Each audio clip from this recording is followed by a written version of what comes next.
originally. Anybody here from West Virginia? How's Dad? Yeah, you know. Actually, most people don't raise their hand. It's weird. I gave a talk in West Virginia. Nobody raised their hand. I don't know why that is. Yeah, no, I graduated high school, though, in West Virginia with a 1.86 GPA. Now, I know that doesn't sound great, but I was valedictorian, all right?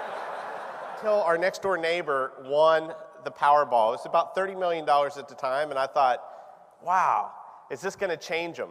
And the answer is it really didn't, and I was really blown away by that. You can see, I mean, they didn't move. They added on to their place, but they were really blown away with what, yeah, it's quite interesting to see how money changes some but not others. They invested in real estate, got into condominiums, you know, and things like that, which I thought was quite interesting.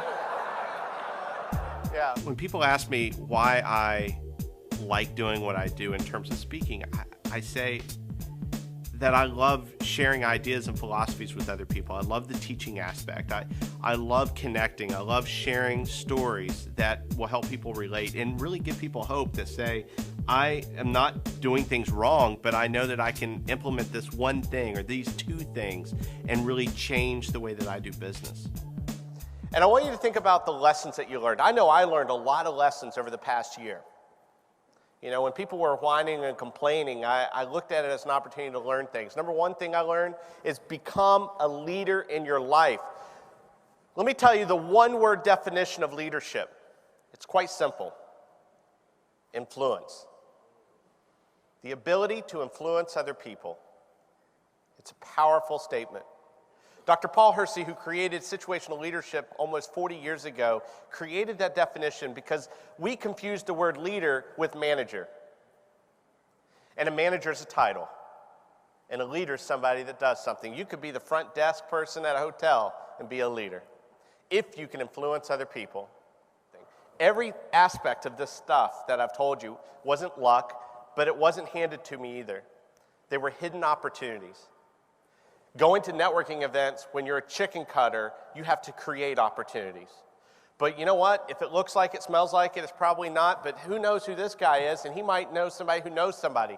I look at every person I meet as an opportunity, not to use them, but to be a connector. Change your whole mindset. Stop selling, try to connect. Be a connector. Let me know about you so I can tell you how I can help you.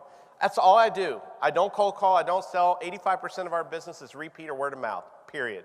But what's prevented you? Well, there's some barriers. Judging instead of helping. It's so easy to judge other people instead of being a part of the solution. Getting caught up in other people's business. Everybody seems to do that. Everybody seems to be the expert on everybody else's life. Being aware of not only what, but who's holding you back. And a lot of times you're your own worst enemy.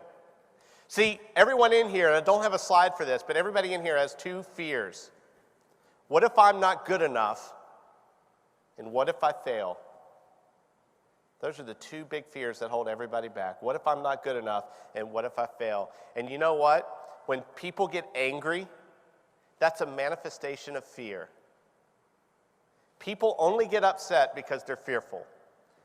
Now, this is really interesting to me. When I've put this up here, what other people think of me, I want you to think about it in terms of this. Next time someone tries to have a little attitude with you or they try to criticize you, I want you to think two things. Number one, if someone's criticizing you, you must be doing something right. From time to time, I'll get an email from someone that says that not only did you change this particular behavior in terms of how I do my job, but it made this impact with my family, my spouse, my significant other. It's a really humbling thing to get something like that, but it gives me purpose. It gives me the drive to be away from the family, to be gone over a weekend, to do the things for my customers because I know that I can make a difference in not just the organization, but in people's lives. There's a direct correlation between being successful in business and being happy in your personal life. And if we can help people find that connection, boy, that's success. You see, most people have the fear of success, not the fear of failure, fear of success. I won't be able to handle the success subconsciously, so you sabotage it. I see the ways I might disappoint people. If I do this, I don't know, like what if it just doesn't work? See, people aren't really afraid of success but failing after they achieve the success, and this is the mentality. The mentality is that it hurts way more to fall from 50 feet than from 2 feet. So I don't want to try real hard. Your business brand's really easy. Why do customers remember me? What are you doing? Are you leaving that note that says, please pay me cash? Or are you doing something memorable? Problems are going to happen. You just take accountability and move forward. How do they feel after they deal with you? How will they find me? Social media is the way to go.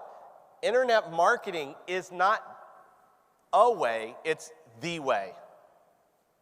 My 4.5-year-old daughter knows how to use an iPhone, knows how to upload pictures on Facebook. At 4.5, we are just at the curve of this bell curve that's going to rocket to the sky. The challenge that actually we're faced with is people that say, well, I'm not familiar with these philosophies. But once we cross over that hurdle and they speak to other customers that use this year after year after year, it all makes sense and it typically ties in together. You have to identify and put a price on what are you willing to sacrifice and do to maintain your integrity. Look at your willingness to serve, willingness to go beyond the call of duty. And all you got to do is be upfront. I want to be transparent. I make mistakes, and sometimes my team makes big mistakes. But I can't blame the team. I blame me. I take accountability. You take accountability. And people will respect you more. And by the way, if they don't, what you think of me is none of my business. But I know I'm doing the right thing. And I think the ultimate is just really that social intelligence, what I call sensory acuity, just being aware of what's going on around you. You guys are here. Let me tell you why you're the top 1%, top 1%, top 1%, because most people don't care. They'd rather sit behind a desk and go to a job that they hate and want to complain for 30 years. For me, I want to make it as easy as possible. My job is to make that event planner or that leader a hero.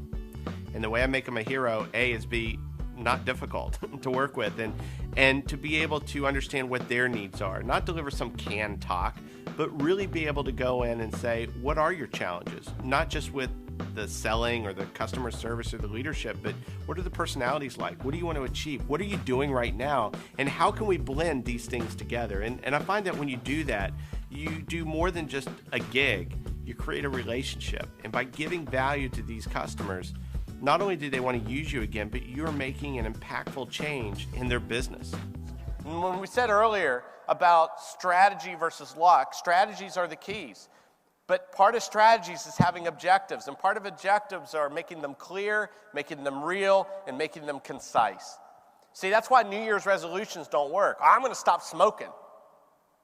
How'd that work out? Here's some communication tips. Body language, we talked about that. That's the most important thing. How do you present yourself? How confident are you? Can you tell if somebody walks in a room and they're not that confident? You know, how do you carry yourself? And I know this is basic. This stuff here, you should know, and you do know, but yet we fall into that comfort, and comfort destroys progress. You get so comfortable doing something a particular way, it's hard to change. Passion, do you have the passion it takes to succeed? Would you agree that passion outweighs knowledge? I would think so. Now, there are rules to that. I wouldn't want to go in for heart surgery and he goes, hey, I am confident we could do a good job for you and we're going to make this heart awesome. I'm like, really, how many have you done? Well, none yet. But I'm passionate. You know, like that's different. But in our business it is. It's truly contagious to be able to have that passion and having fun. Life is about fun. Life, when you're having fun, will make you live longer. Resentment will kill you.